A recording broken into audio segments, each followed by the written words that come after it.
Welcome to Sermon Brainwave with me, Rolf Jacobson. And me, Karoline Lewis. And me, Matt Skinner. This is the podcast for Christmas Day 2025. And just two quick words. First of all, if you're looking for our podcast on Christmas Eve, that's a separate podcast you can find on the website. Also, there are, for Christmas Eve and Christmas Day, the NRS, the Revised Common Lectionary sets aside three options. Proper one, that's Christmas Eve, so you'll find that in the Christmas Eve podcast. Then for Christmas Day, there's two sets of options.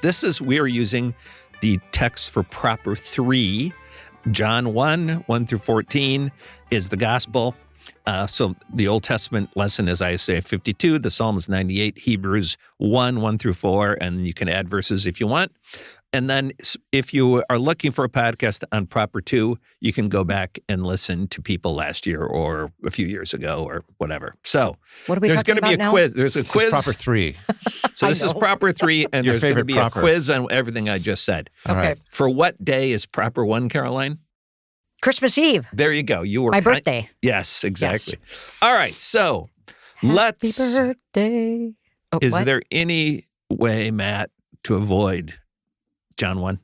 No, just gotta do it. All right, Christmas Karoline. Day. This is why people come to church on Christmas Day, in In- the hope that the pastor has chosen Proper 3 Yeah. and they can hear John 1. Well, I love that, actually, by the way. My bet on John 1, although I do have things to say about it, is I want to know what you have to say about John 1. I've got a lot of things to Well, say let's- about I John want to 1. hear what you have to say because somebody at this podcast table wrote the commentary on the website. So I pretty much I offer 6 possible sermons on John 1. So I think I'm just going to sit back and let y'all. I could imagine a service where a sermon is preached, a hymn is sung, and you do that 5 more times. Yeah. Oh yeah, yeah, They That's better be a great- short. yeah, like a lessons and carols kind of thing on John 1. Yeah. I love it. My shtick on John 1 is that the old saying, I don't know who said it, that the Gospels are passion stories with long introductions, is Mark's introduction starts with the adult John the Baptist. Then Matthew was like, oh, wait, I can beat that. I'm going to go back. I'm going to start with the birth of Jesus. So Luke goes, oh, no, I'm going to start with the birth of John the Baptist. And then John goes, okay, I got this. In the beginning. And so, right, John goes, it's impossible. So they're like, okay, we don't need more Gospels. We've gone back That's as far my as we can. shtick. Yeah, All right. I like 'cause it. pretty much you have. On You're thinking of RK, Martin Kaler, by the way. Ain Martin Kaler. Is that who said it? It is. You remember It was in it? a footnote. Did you memorize that for your cons once? What did he say? That what? Martin Kaler, in a famous footnote, refers to the Gospels as passion narratives yes, with that. extended introductions. Oh, that's okay. And he's yeah. wrong. He is wrong. Yeah. So Yeah, I agree too. I But think he's wrong. it's this is still why a great people are tuning shtick. in. It's It is a great great shtick. shtick. The shtick's great. All right. I just wanted to show off and realize that my brain came up with Martin Kaler while you were talking. You know, because I was thinking it was Mine did not. somebody else. So I'm glad it was Martin Kaler. Mine Merry did not. Christmas to everybody, Merry by the Christmas. way. Merry Christmas. I hope you're not preparing this Christmas Day. Christmas 11:30 p.m. Christmas Eve. or whatever. But Yeah. yes, let's just say that. Carolyn, Merry Christmas. If you had to, I want to know what Rolf thinks about John 1. did you have a specific I read question? Caroline's commentary. I have 6 ideas. I'm Do you have looking for a 7th. specific questions? Looking for a 7th. Well, I have a 7th. I'm looking for an 8th. I want to hear yours. What's your 7th? What's your 8th? Well, I want Rolf. to riff on something you said. Go ahead. If I can do that. You talk about John the Witness, Mm-hmm.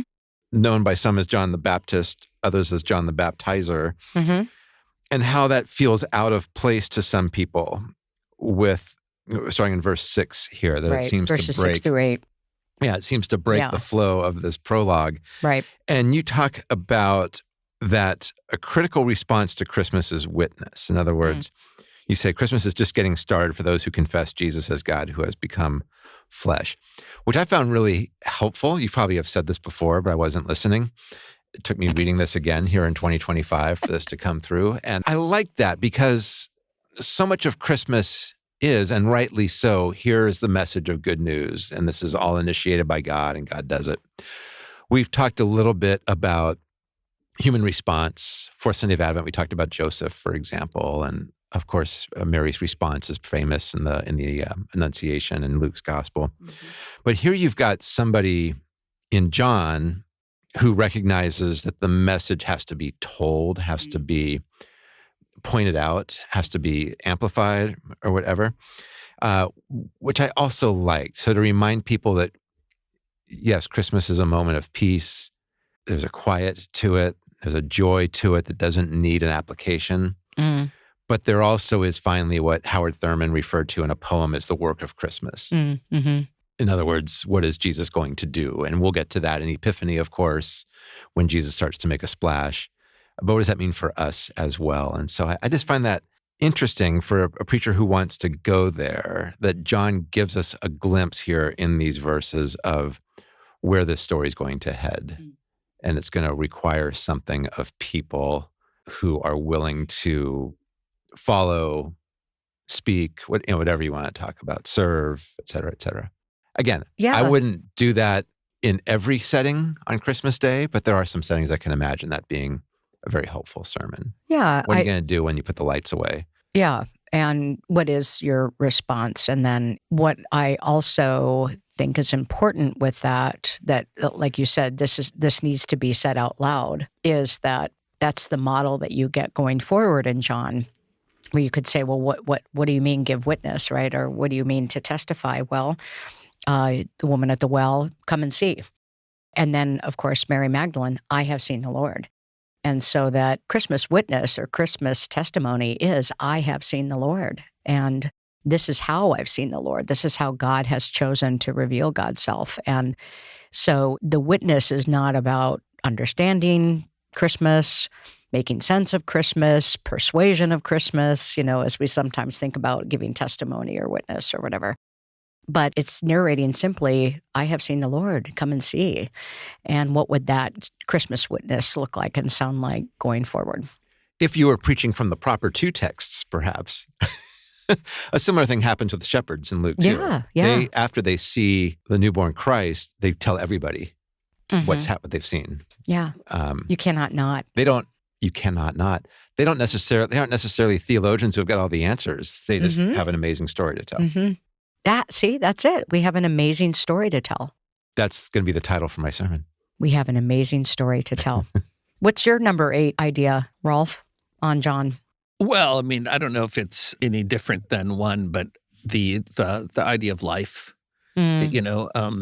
what has come into being in him was life, and the life was the light. I mean, so I probably would give a little mini science lecture on photosynthesis.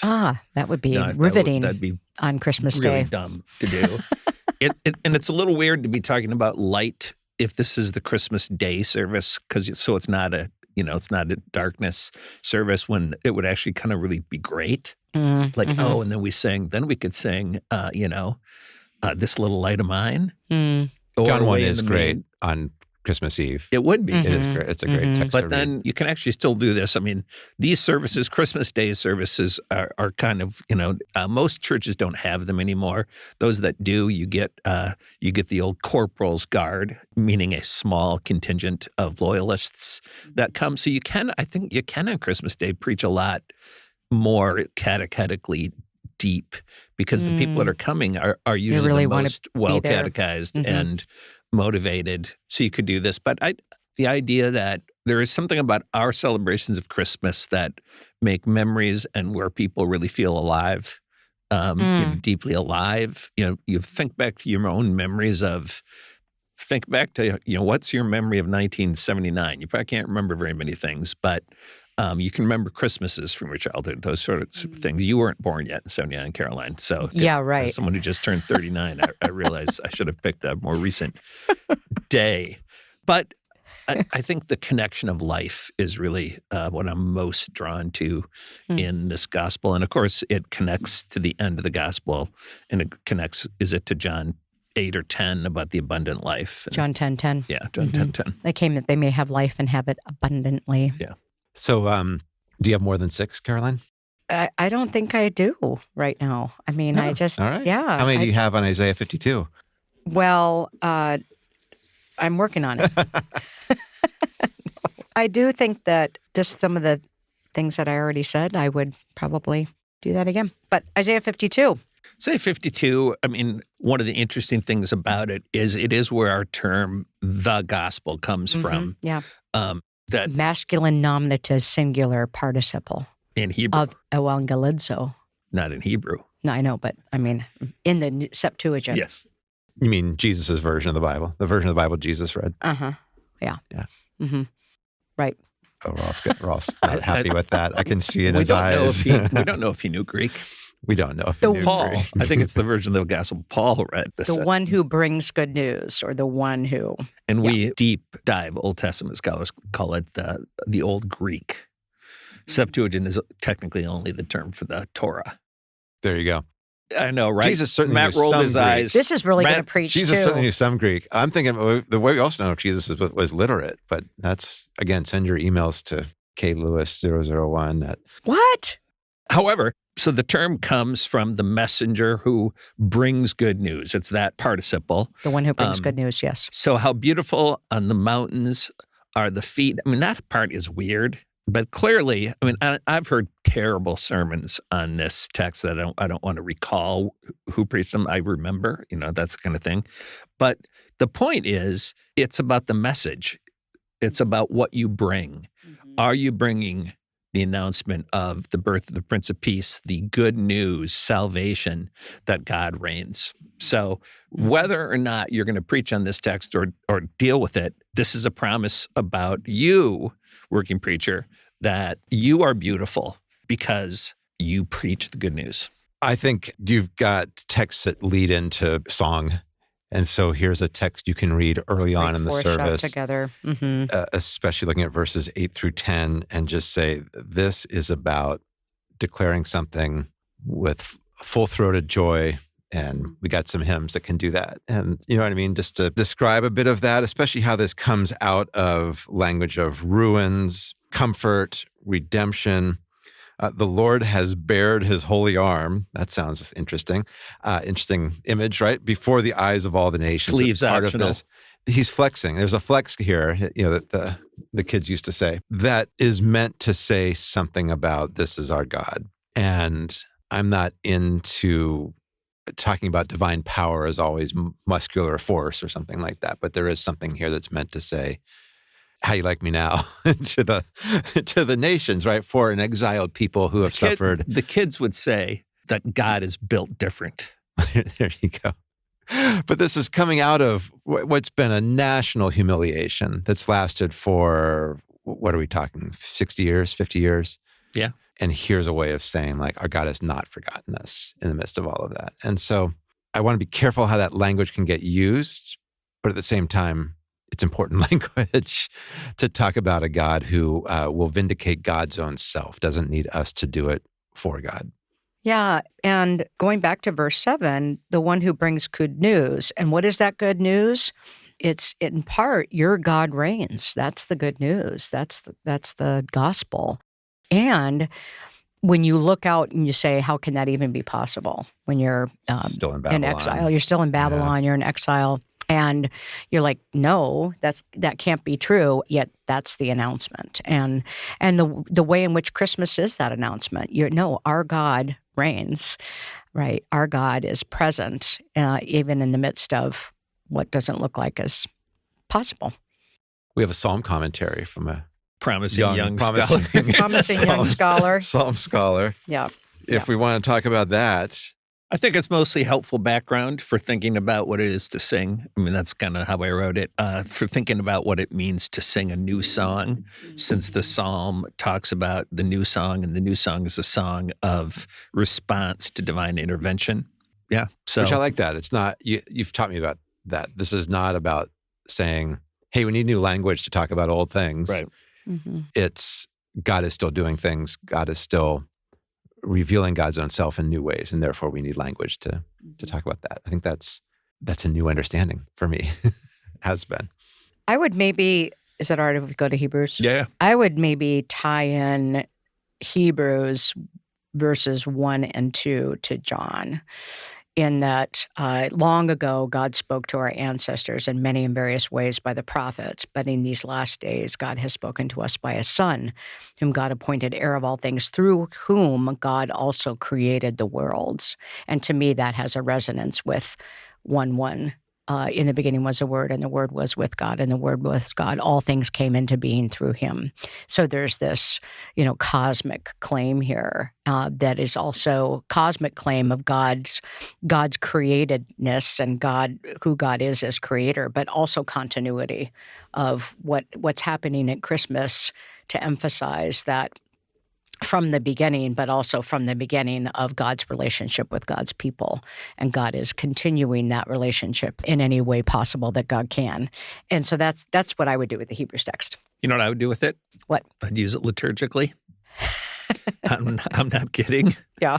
Because a line from it used to be, well, it still is, in morning prayer, which is a service almost no Protestant knows. But they would say, I think it's in morning prayer. Karoline, you might remember this from our seminary days. In many and various ways, God has spoken to us through the prophets. And then I think the response was, but now in these latter days, God has spoken to us through the Son. And so you could use that liturgically to introduce the gospel, for instance, like all throughout the Christmas season, something like that, because that is the point, right? Going back to John 1, a friend of mine says, God has spoken a word of forgiveness, love, blessing, and salvation to the entire world. His name is Jesus, and that's really what Hebrews 1 is getting at.